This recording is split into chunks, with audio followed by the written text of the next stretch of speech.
Emily ഡിക്കിൻസന്റെ പോവമാണ്. Emily ഡിക്കിൻസന്റെ poem എന്ന് പറയുന്നത് because I could not stop for death എന്നുള്ള Emily ഡിക്കിൻസന്റെ വളരെ ഇൻട്രസ്റ്റിംഗ് ആയിട്ടൊരു പോവമാണ് നെക്സ്റ്റ് നമ്മൾ നോക്കാൻ പോകുന്നത്. സോ ഫസ്റ്റ് ഓഫ് ഓൾ നമുക്ക് എമിലി ഡിക്കിൻസൺ ആരാണെന്ന് നോക്കാം. ഒരു മേജർ അമേരിക്കൻ പോയറ്റാണ്. വളരെ യുണീക്ക് ആയിട്ടുള്ള രീതിയിൽ അൺകൺവെൻഷണൽ ആയിട്ടുള്ള സ്റ്റൈലിലാണ് ഇവർ കവിതകൾ എഴുതുന്നത്. അൺകൺവെൻഷണൽ എന്ന് വെച്ച് കഴിഞ്ഞാൽ ട്രഡീഷണൽ ആയിട്ടുള്ള രീതിയിലല്ല, അല്ലെങ്കിൽ കാലങ്ങളായിട്ട് ഫോളോ ചെയ്യുന്ന ഒരു രീതിയിലല്ല കവിതകൾ എഴുതുന്നത്. വേറൊരു സ്റ്റൈലിലാണ്, യുണീക്ക് ആയിട്ടുള്ള സ്റ്റൈലിലാണ് ഇവർ എഴുതുന്നത്. ഇവർ ഒരു വളരെ റെക്ലൂസീവ് ആയിട്ടുള്ളൊരു വളരെ ഒതുങ്ങിക്കൂടിയ ഒരു ലൈഫായിരുന്നു ഇവരുടേത്. അമേരിക്കയിലുള്ള മാസച്യൂസെറ്റ്സ് എന്നുള്ള സ്ഥലത്തായിരുന്നു ഇവർ താമസിച്ചുകൊണ്ടിരുന്നത്. ജീവിച്ചിരുന്നത് അവിടെയായിരുന്നു. ഡെത്ത്, ഇമ്മോർട്ടാലിറ്റി, നേച്ചർ അല്ലെങ്കിൽ ഇന്നർ ഇമോഷൻസ്, ഇതൊക്കെയായിരുന്നു ഇവരുടെ വർക്ക്സിനകത്ത് തീമായിട്ട് എപ്പോഴും വന്നുകൊണ്ടിരുന്നത്. വളരെ ഷോർട്ട് ലൈൻസിലായിരിക്കും പോംസ് എഴുതുന്നത്. ഒരു പ്രത്യേകത എന്താണെന്ന് വെച്ചാൽ ഡാഷസ് അല്ലെങ്കിൽ ഹൈഫൻസ് യൂസ് ചെയ്തിട്ടാണ് ഇവർ കൂടുതൽ എഴുതുന്നത്. ഇപ്പം ആഫ്റ്റർ ഹെർ ഡെത്ത് ആണ് most of her poems got published. Philosophical ഐഡിയാസിനെ വളരെ സിമ്പിൾ ആയിട്ടുള്ള രീതിയിലാണ് ഇവർ എഴുതുന്നത്. അപ്പോൾ ഈ പോയത്തിനെ കുറിച്ച് നമ്മൾ പറയുകയാണെന്നുണ്ടെങ്കിൽ വളരെ ഫേമസ് ആയിട്ടുള്ളൊരു പോവമാണിത്. ഡെത്തിനെ ഒരു കാം ജെന്റിൽ ജേർണി ആയിട്ടാണ് അവർ പ്രസന്റ് ചെയ്തിരിക്കുന്നത്, മരണത്തിനെ. അല്ലാതെ നമ്മൾ ഫ്രൈറ്റൻ ചെയ്യേണ്ട അല്ലെങ്കിൽ നമ്മൾ ഡെത്തിനെ നമ്മൾ അഫ്രൈഡ് ആവേണ്ട കാര്യമൊന്നുമില്ല, സ്കെയർഡ് ആവേണ്ട കാര്യമൊന്നുമില്ല. വളരെ സിമ്പിൾ ആയിട്ടുള്ള കാം ആയിട്ടുള്ളൊരു ജേർണിയാണ് ഡെത്ത് എന്നാണ് ഇവർ പറയുന്നത്. ഡെത്തിനെ ഇവിടെ വീണ്ടും പേഴ്സോണിഫൈ ചെയ്തിരിക്കുകയാണ്. പേഴ്സോണിഫിക്കേഷൻ ആണ് ഇതിനകത്ത് ഫിഗർ ഓഫ് സ്പീച്ച് മെയിൻലി വരുന്നത്. ഡെത്തിനെ ഒരു കൈൻഡ് ആയിട്ടുള്ള ജെന്റിൽമാൻ ആയിട്ടാണ് ഇവർ കമ്പയർ ചെയ്യുന്നത്. അതായത് നമ്മളെ ഒരു ക്യാരേജ് റൈഡിൽ കൊണ്ടുപോകുന്ന ഒരു ജെന്റിൽമാൻ ആണ് ഡെത്ത്. ഇനി ഇതിനകത്ത് ഇമ്മോർട്ടാലിറ്റിയെക്കുറിച്ചും എറ്റേണിറ്റിയെക്കുറിച്ചുമാണ് എക്സ്പ്ലോർ ചെയ്യുന്നത്. അതായത് ലൈഫ് എങ്ങനെ പാസ് ചെയ്യുന്നു ആൻഡ് എങ്ങനെ ലൈഫ് നാച്ചുറലി ഡെത്ത് എന്നുള്ള കാര്യത്തിൽ വന്ന് നിൽക്കുന്നു. അങ്ങനെയാണ് ഈ പോം സംസാരിക്കുന്നത്. അപ്പോൾ നമുക്ക് ലൈൻ ബൈ ലൈൻ അനാലിസിസ് നോക്കാം. അപ്പോൾ ഫസ്റ്റ് സ്പീക്കർ പറയുവാണ്, I could not stop for death. എനിക്ക് ഡെത്തിന് വേണ്ടി സ്റ്റോപ്പ് ചെയ്യാനായിട്ട് പറ്റിയില്ല, അതുകൊണ്ട് ഡെത്ത് എനിക്ക് വേണ്ടി സ്റ്റോപ്പ് ചെയ്തു. ഹി എന്നാണ് ഇവിടെ ഉദ്ദേശിക്കുന്നത് ഡെത്തിനെ. അപ്പോൾ സ്പീക്കർ എന്ന് വെച്ച് കഴിഞ്ഞാൽ വളരെ ബിസിയാണ് ടു തിങ്ക് അബൌട്ട് ഡെത്ത്. പക്ഷേ ഡെത്ത് നമ്മൾ ആലോചിച്ചാലും ആലോചിച്ചില്ലെങ്കിലും ഡെത്ത് വരും. അത് പൊളൈറ്റായിട്ട് പറയുവാണ്. പൊളൈറ്റായിട്ട് തന്നെ ഡെത്ത് ഇവരെ അപ്രോച്ച് ചെയ്തു. അപ്പോൾ ഡെത്തിനെ ഇവിടെ വളരെ കൈൻഡ് ആൻഡ് ജെന്റിലായിട്ടാണ് പറഞ്ഞിരിക്കുന്നത്. And not scary. എങ്ങനെയാണ് വന്നത് ഡെത്ത്? ഒരു ക്യാരേജിലാണ് വന്നത്. അപ്പോൾ അവിടെ ഡെത്ത് വന്നപ്പോൾ എന്താണെന്നോ 3 പേര് മാത്രമേ ഉള്ളായിരുന്നു. അതായത് 3 പേരുടെ കാര്യം മാത്രമാണ് ഇവിടെ സംസാരിക്കുന്നത്. സ്പീക്കറും ഡെത്തും ഇമ്മോർട്ടാലിറ്റിയും. അതായത് ഡെത്ത് എന്ന് പറയുന്നത് ഒരു എറ്റേണൽ ലൈഫിലോട്ടാണ് നമ്മളെ കൊണ്ടുപോകുന്നത്. മരണത്തിന് ശേഷം ലൈഫ് ഉണ്ട് എന്നുള്ള രീതിയിലാണ് ഇവർ സംസാരിച്ചിരിക്കുന്നത് കേട്ടോ. ഒരു ഇമ്മോർട്ടാലിറ്റി, അതായത് മരിച്ചു കഴിഞ്ഞാൽ നമുക്ക് ഇമ്മോർട്ടാലിറ്റി എന്നുള്ള രീതിയിലാണ് ഇവർ പറയുന്നത്. പിന്നെ ഈ ജേർണി എന്ന് പറയുന്നത് വളരെ സ്ലോ ആൻഡ് പീസ്ഫുൾ ആയിട്ടുള്ളൊരു ജേർണിയാണ്. ഈ ഡെത്തിൻ്റെ ജേർണി എന്ന് പറയുന്നത് വളരെ പേഷ്യൻ്റ് ആണ്. ഡെത്ത് അൺഹറീഡ് ആണ് എന്ന് വെച്ച് കഴിഞ്ഞാൽ വളരെ വെപ്രാളമൊന്നുമില്ല, നമ്മളെ പതുക്കെ ഒരു ക്യാരേജ് റൈഡിലും കൊണ്ടുപോവുകയാണ് എന്നാണ് പറയുന്നത് സ്പീക്കർ. പിന്നെ എന്താണ് പറഞ്ഞിരിക്കുന്നത്? ഞാൻ എൻ്റെ വർക്കുകളെല്ലാം, വേൾഡ്ലി ആക്ടിവിറ്റീസ് എല്ലാം ഇവിടെ ഉപേക്ഷിച്ചിട്ട് ഞാൻ അങ്ങ് പോവുകയാണ് ഡെത്തിൻ്റെ കൂടെ. അതായത് വർക്കും പ്ലഷറും ഡെത്തിന് ശേഷം ഇമ്പോർട്ടൻസ് ഇല്ല. മരിച്ചു കഴിഞ്ഞാൽ പിന്നെ നമ്മൾ ഭൂമിയിൽ ചെയ്യുന്ന വേൾഡ്ലി കാര്യങ്ങൾക്കൊന്നും ഇമ്പോർട്ടൻസ് ഇല്ല. ആൻഡ് ഡെത്ത് വളരെ പൊളൈറ്റ് ആൻഡ് റെസ്പെക്ട്ഫുൾ ആണ്. സ്പീക്കറിന് വളരെയധികം ട്രസ്റ്റ്ഫുൾ ആണ്, വിശ്വസിക്കുന്നു ഡെത്തിനെ. ആൻഡ് ഓൾസോ ചൈൽഡ്ഹുഡിനെ കുറിച്ചും, അതായത് നമ്മൾ പിന്നെ എന്താ പറഞ്ഞേക്കുന്നതെന്ന് വെച്ച് കഴിഞ്ഞാൽ നമ്മൾ സ്കൂള് പാസ് ചെയ്യുന്നു അല്ലേ, നമ്മൾ കുട്ടികളായിട്ടിരിക്കുന്നു, പിന്നീട് നമ്മൾ വളർന്ന് വലുതാവുന്നു. അപ്പോൾ ഇതൊക്കെയാണ് നമ്മുടെ ലൈഫിലെ ഓരോ സ്റ്റേജസ്. അപ്പോൾ അതിനെല്ലാം കടന്നു കഴിഞ്ഞിട്ട് നമ്മൾ എന്ത് ചെയ്യുവാണെന്നാണ് പറഞ്ഞേക്കുന്നത്. സോ സ്റ്റാൻസ 3 നമ്മുടെ ലൈഫിൽ നമ്മൾ ഫേസ് ചെയ്ത കുറേ നമ്മുടെ ലൈഫിൽ നമ്മൾ ഫോളോ ചെയ്യുന്ന സ്റ്റേജസ് ആണ്. ഫസ്റ്റ് സ്റ്റാർട്ട് ചെയ്യുന്നതെന്ന് വെച്ചാൽ ചൈൽഡ്ഹുഡ് പീരീഡാണ്. അത് നമ്മൾ സ്കൂള് പാസ് ചെയ്യുന്നു, അതായത് കുട്ടികൾ പിന്നെ പ്ലേ ചെയ്യുന്നു.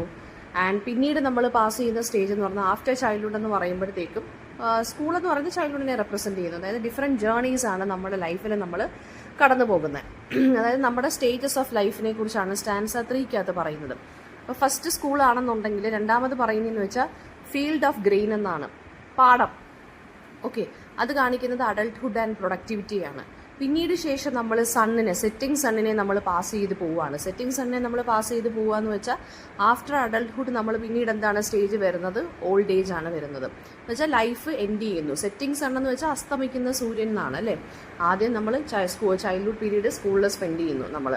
അത് കഴിഞ്ഞിട്ട് നമ്മൾ ഫീൽഡ് ഓഫ് ഗ്രേസിംഗ് ഗ്രെയിനിൽ നമ്മൾ പാസ് ചെയ്യുകയാണെന്ന് വെച്ചാൽ അഡൾട്ട്ഹുഡിനെയാണ് നമ്മൾ പറയുന്നത് അതിന് ആ സ്റ്റേജ്. ആൻഡ് ലാസ്റ്റ് സ്റ്റേജ് എന്ന് പറയുന്നത് is being compared to a setting sun, അസ്തമിക്കുന്ന സൂര്യൻ എന്ന് വെച്ച് കഴിഞ്ഞാൽ ലൈഫ് അവിടെ തീരുന്നു, ഓൾഡ് ഏജിനെയാണ് അല്ലെങ്കിൽ ഡെത്തിനെയാണ് അവിടെ റെപ്രസെൻറ്റ് ചെയ്യുന്നത്. സോ ഈ 3 സ്റ്റേജസ് നമ്മൾ പാസ് ചെയ്തിട്ടാണ് നമ്മൾ എവിടെ എത്തുന്നത്, അല്ലെങ്കിൽ ഡെത്ത് നമ്മളെ കൊണ്ടുപോകാനായിട്ട് വരുന്നത്. അപ്പോൾ ഈ 3 സ്റ്റേജ് നമ്മുടെ ലൈഫിലുള്ള കണ്ടിന്യൂസ് മൂവ്മെൻറ്റിനെയാണ് കാണിക്കുന്നത്. സ്റ്റാൻസ 4 എന്ന് പറയുമ്പോൾ എന്താണ്, സ്പീക്കർ പിന്നീട് പറയുവാണ് നമ്മൾ ഇത്രയും സ്റ്റേജസ് നമ്മൾ പാസ് ചെയ്തു എന്നാണ് സ്റ്റാൻസ 3 പറയുന്നത്. ബട്ട് എഗെയിൻ ഇൻ സ്റ്റാൻസ 4 അവരത് കറക്റ്റ് ചെയ്യുവാണ്. അതായത് ആക്ച്വലി ടൈമാണ് പാസ് ചെയ്തുകൊണ്ടിരിക്കുന്നത്, നമ്മളല്ല പാസ് ചെയ്യുന്നത്, ടൈമാണ് പാസ് ചെയ്യുന്നത്. ഹീ പാസ്ഡ് അസ് എന്നാണ് പറയുന്നത്. ഹീ എന്ന് വെച്ചാൽ ഇവിടെ ഉദ്ദേശിക്കുന്നത് ടൈമാണ് പാസ് ചെയ്യുന്നത്. അപ്പോൾ ഇവിടെ എന്നിട്ട് പിന്നെ പറയുന്നതെന്ന് വെച്ചാൽ പിന്നെ ഡെത്തിൻ്റെ ഒരു അറ്റ്മോസ്ഫിയറിനെ കുറിച്ചാണ് സ്റ്റാൻസ 4 സെക്കൻഡ് ലൈനിൽ പറയുന്നത്. അതായത് ഇവിടെ അറ്റ്മോസ്ഫിയർ വളരെ കോൾഡായി മാറുന്നു, അതായത് ഡെത്തിനെ കുറിച്ചാണ് ഇവിടെ ഉദ്ദേശിക്കുന്നത്. അപ്പോൾ ഡെത്ത് എന്ന് പറയുന്നത് ലൈറ്റ്ലി ഡ്രസ്ഡ് ആണ്. ആൻഡ് ഓൾസോ നമ്മുടെ സ്പീക്കർ ഡെത്ത് എന്നുള്ള ഒക്കേഷന് വേണ്ടി വളരെ വലുതായിട്ടൊന്നും ഡ്രസ്സ് ചെയ്തിട്ടില്ല. എന്ന് വെച്ചാൽ she is not fully ready for death. എന്ന് വെച്ച് കഴിഞ്ഞാൽ ഫുള്ളി പ്രിപ്പയർഡ് അല്ല ഡെത്ത് വരുമ്പോൾ. ആൻഡ് വളരെ എന്താ പറയുക, സ്ട്രെയിഞ്ച് ആയിട്ടുള്ള രീതിയിലാണ് ഈ ഒരു സ്റ്റാൻസ 4 പറയുന്നത്. അതായത് ഡെത്ത് അല്ലെങ്കിൽ ടൈമാണ് പാസ് ചെയ്യുന്നത്. ആൻഡ് പിന്നീട് പറയുന്നതെന്ന് വെച്ചാൽ ഡെത്തിൻ്റെ ആ ഒരു അപ്രോച്ചിനെ കുറിച്ച് പറയുവാണ്. ലൈഫിൽ ഡെത്ത് വരുമ്പോൾ നമുക്കൊരു കോൾഡ് ഫീലാണ് ഡെത്ത് എന്ന് പറയുമ്പോൾ, അല്ലേ? ആ ഒരു കോൾഡ്നെസ് സജസ്റ്റ് ചെയ്യുവാണ് നമ്മുടെ സ്റ്റാൻസ 4 നമ്മുടെ പോയിറ്റ് എന്ന് പറയുന്നത്. And she is not fully prepared for death എന്ന് വെച്ചാൽ ഞാൻ കംപ്ലീറ്റ് ആയിട്ട് ഡ്രസ്സ് ചെയ്തിട്ടില്ല, അല്ലെങ്കിൽ ലൈറ്റ് ആയിട്ടായി ഡ്രസ്സ് ചെയ്തിട്ടുള്ളതെന്ന് വെച്ചാൽ ഞാൻ പ്രിപ്പയർ ചെയ്തിട്ടില്ല ഡെത്തിന് വേണ്ടി. അപ്പോൾ കുറച്ച് സ്ട്രെയിഞ്ച് ആയിട്ട് പറയുവാണ് നമ്മുടെ പോയിറ്റ്.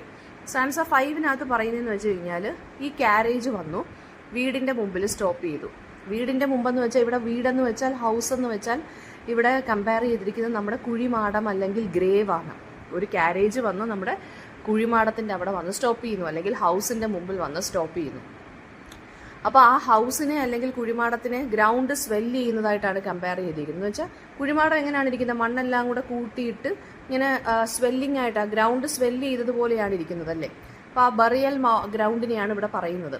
അപ്പോൾ ഹൗസിനെ കറക്റ്റായിട്ട് കാണാൻ സാധിക്കുന്നില്ല. എന്ന് വെച്ചാൽ എന്താ പറയുക, നമ്മളവിടെയാണ് ഫൈനൽ റെസ്റ്റിംഗ് പ്ലേസ്, നമ്മളവിടെ കിടക്കുന്ന സ്ഥലമാണ് ബറിയൽ ഗ്രൗണ്ട് എന്ന് പറയുന്നത്.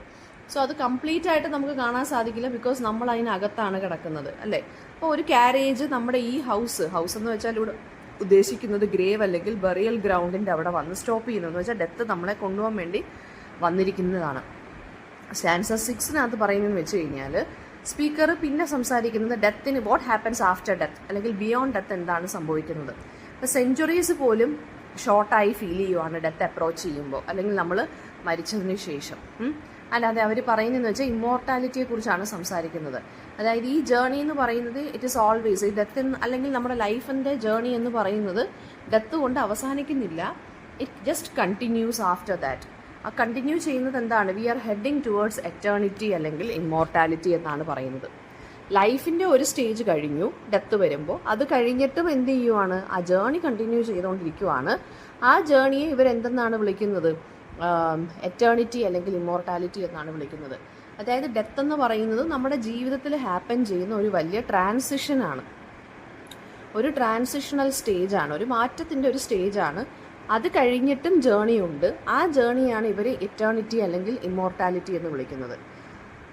അപ്പോൾ ലൈഫ് ശരിക്കും പറഞ്ഞാൽ ആഫ്റ്റർ ഡെത്ത് പിന്നെയും കണ്ടിന്യൂ ചെയ്യുവാണ്, അല്ലെങ്കിൽ പിന്നെയും സ്റ്റാർട്ട് ചെയ്യുവാണ്. അപ്പോൾ ലൈഫ് എന്ന് പറയുന്നത് എന്താണെന്നാണ് പറഞ്ഞിരിക്കുന്നത്, എവർ ലാസ്റ്റിംഗ് ആണ്. ഡെത്ത് എന്ന് പറയുന്നത് ഒരു പോയിന്റിൽ ഉള്ള ഒരു ട്രാൻസിഷനാണ് ഡെത്ത് എന്ന് പറയുന്നത്. അല്ലാതെ it is not an end എന്നാണ് ആര് സംസാരിക്കുന്നത്, നമ്മുടെ പോയിന്റ് പറയുന്നത്. അപ്പോൾ സ്റ്റാൻസ 1 ഇവർ സംസാരിക്കുന്നതെന്ന് വെച്ച് കഴിഞ്ഞാൽ ഡെത്ത് എന്ന് പറഞ്ഞാൽ, അതായത് അവർ ഭയങ്കര ബിസിയാണ് ടു തിങ്ക് അബൌട്ട് ഡെത്ത്. അതുകൊണ്ട് ഡെത്ത് എന്ത് ചെയ്തു, ഇവരുടെ മുമ്പിൽ വന്ന് സ്റ്റോപ്പ് ചെയ്തു. വളരെ കൈൻഡ് ആൻഡ് പൊളൈറ്റ് ആയിട്ടുള്ള രീതിയിൽ ഒരു ജെന്റിൽമാനെ പോലെ ക്യാരേജിലാണ് വന്ന് ഇറങ്ങിയെന്ന് പറയുന്നു. ആൻഡ് ഇമ്മോർട്ടാലിറ്റിയെ കുറിച്ചൊക്കെയാണ് ഇവർ ഫസ്റ്റ് സ്റ്റാൻസയ്ക്കകത്ത് പറയുന്നത്. അതായത് ഡെത്തിനെ പേടിക്കണ്ട, it is not at all scary അല്ലെങ്കിൽ ഫിയർഫുൾ. സ്റ്റാൻസ 2 പറയുന്നതെന്ന് വെച്ച് കഴിഞ്ഞാൽ ക്യാരേജ് വളരെ സ്ലോ ആയിട്ടാണ് പോകുന്നത്. അതായത് ഡെത്ത് വളരെ പേഷ്യൻ്റ് ആണ്, പീസ്ഫുൾ ആണ്, അൺഹറീഡ് ആണ്. ആൻഡ് ഞാൻ എൻ്റെ വേൾഡ്ലി പ്ലഷേഴ്സ് എല്ലാം ഈ ലോകത്ത് വിട്ടെറിഞ്ഞിട്ടാണ് ഞാൻ ആരുടെ കൂടെ പോകുന്നത്, ഡെത്തിലോട്ട് പോകുന്നത്. അതായത് ഡെത്തിൻ്റെ പൊളൈറ്റ് നേച്ചർ കണ്ടിട്ട് she gave up everything in this world എന്നാണ് പറയുന്നത്. സ്റ്റാൻസ 3 അഗെയിൻ നമ്മുടെ ലൈഫിലെ സ്റ്റേജസിനെ കുറിച്ചാണ് പറയുന്നത്. ചൈൽഡ്ഹുഡ്, അഡൾട്ട്ഹുഡ്, പിന്നെ old age, last death. Okay, stanza 4-നകത്തും എന്താണ് പറയുന്നത്? ടൈം അല്ലെങ്കിൽ ഡെത്ത് ആണ് ശരിക്കും പറഞ്ഞാൽ പാസ് ചെയ്ത് പോകുന്നത്. നമ്മളല്ല ഓരോ സ്റ്റേജസും പാസ് ചെയ്യുന്നത്. അറ്റ്മോസ്ഫിയർ, അതായത് ഡെത്ത് ഇവരെ അപ്രോച്ച് ചെയ്യുന്നു, പക്ഷേ she is not at all fully prepared for death. And stanza 5-നകത്ത് പറയുന്നതെന്ന് വെച്ചാൽ ഡെത്ത് വന്ന് നമ്മുടെ ഹൗസ് അല്ലെങ്കിൽ ബറിയൽ ഗ്രൗണ്ടിൻ്റെ അവിടെ വരികയാണ് ക്യാരേജിൽ നമ്മളെ കൊണ്ടുപോകാൻ വേണ്ടി. അപ്പം സെഞ്ചുറീസ് ആയിട്ടുള്ളൊരു ബിലീഫ് എന്താണ്? ഡെത്ത് എന്ന് പറയുന്നത് എന്താണെന്നാണ് പറഞ്ഞേക്കുന്നത്? ഒരു സ്റ്റോപ്പാണ്, അല്ലെങ്കിൽ ഒരു ഫുൾ സ്റ്റോപ്പ്, അല്ലെങ്കിൽ നമ്മുടെ ലൈഫിലൊരു എൻഡാണ് ഡെത്ത് എന്നാണ് പറയുന്നത്. പക്ഷേ ഡെത്ത് എന്ന് പറഞ്ഞാൽ ശരിക്കും പറഞ്ഞാൽ അങ്ങനെയല്ല. അതിനുശേഷവും ഒരു ജേർണി ഉണ്ട്. അതിനുശേഷവും എന്താണ് ഡെത്ത് എന്ന് പറയുന്നത്? ഇമ്മോർട്ടാലിറ്റിയിലുള്ള അല്ലെങ്കിൽ എറ്റേണിറ്റിയിലോട്ടുള്ള ഒരു ജേർണിയാണ് ഡെത്ത് എന്നാണ് പറയുന്നത്. അത് സെഞ്ചുറീസൊക്കെ നമുക്ക് ആ സമയത്ത് ഷോർട്ടായിട്ട് തോന്നും. എന്ന് വെച്ചാൽ നമ്മളെ കൊണ്ടുപോകുന്നത് ഡെത്ത് എന്താണ്? ഒരു ടൈംലെസ്നെസ്സിലോട്ടാണ്, ഒരു എറ്റേണിറ്റിയിലോട്ടാണ് നമ്മളെ കൊണ്ട് പോകുന്നത്. ഡെത്ത് എന്ന് പറയുന്നത് ഒരു ട്രാൻസിഷൻ പീരീഡാണ്. അത് എവർലാസ്റ്റിംഗ് ആണ്. And it is not an end എന്നാണ് ആര് പറയുന്നത്? നമ്മുടെ പോയിറ്റ് പറയുന്നത്. പിന്നെ ഇതിനകത്ത് വരുന്ന തീംസ് എന്താണെന്ന് നമുക്ക് നോക്കാം. തീം എന്ന് പറയുന്നത് എന്താണ്? ഇതിൽ ആരെക്കുറിച്ചാണ് സംസാരിക്കുന്നത്? ഡെത്തിനെ ജെന്റിലും ഇന്നവിറ്റബിൾ എന്ന് വെച്ചാൽ ഡെത്ത് എന്ന് പറയുന്നത് എന്താണ്? ഇന്നവിറ്റബിൾ ആയിട്ട് നമ്മുടെ ജീവിതത്തിൽ സംഭവിച്ചേ തീരൂ എന്നുള്ളൊരു കാര്യമാണ്. അത് ഇന്നവിറ്റബിൾ ആണ്, അവോയ്ഡ് ചെയ്യാൻ പറ്റത്തില്ല, പക്ഷേ വളരെ ജെന്റിലാണ്, നമുക്ക് പേടിക്കേണ്ട കാര്യമില്ല. ലൈഫ് എന്ന് പറയുന്നത് എന്താണ്? ഒരു ജേർണിയാണ്, അതിനൊരുപാട് സ്റ്റേജസ് ഉണ്ട്. ഡെത്ത് എന്ന് പറയുന്ന ഫൈനൽ സ്റ്റേജ് ആണ് എന്നാണ് നമ്മൾ വിശ്വസിക്കുന്നത്. പക്ഷേ പിന്നീട് അതിനുശേഷവും എറ്റേണിറ്റിയിലുള്ളൊരു ജേർണിയാണ് നമ്മൾ മുന്നോട്ട് പോകുന്നത്. പിന്നെ ലൈഫ് എന്ന് പറയുന്നത് ആഫ്റ്റർ ഡെത്ത് ഈവൻ കണ്ടിന്യൂ ചെയ്യുന്നു. ടൈമാണ് ശരിക്കും പറഞ്ഞു കഴിഞ്ഞാൽ എന്താണ് അതായത് ഈ ടൈം പാസ് ചെയ്തിട്ടാണ് പോകുന്നത്. ടൈം പാസ് ചെയ്ത് പോകുമ്പോഴാണ് നമ്മൾ ഡെത്തിലോട്ട് എത്തുന്നത്. പക്ഷേ ഈവൻ ആഫ്റ്റർ ദാറ്റ് എന്താണ്? ലൈഫ് എന്നുള്ള ജേർണി അവിടെയും കണ്ടിന്യൂ ചെയ്ത് പോവുകയാണെന്നാണ് പറയുന്നത്. അപ്പോൾ childhood, adulthood, old age, death, ഇതാണ് സ്റ്റേജസ് ഓഫ് ലൈഫ് എന്നിവിടെ ഉദ്ദേശിക്കുന്നത് കേട്ടോ.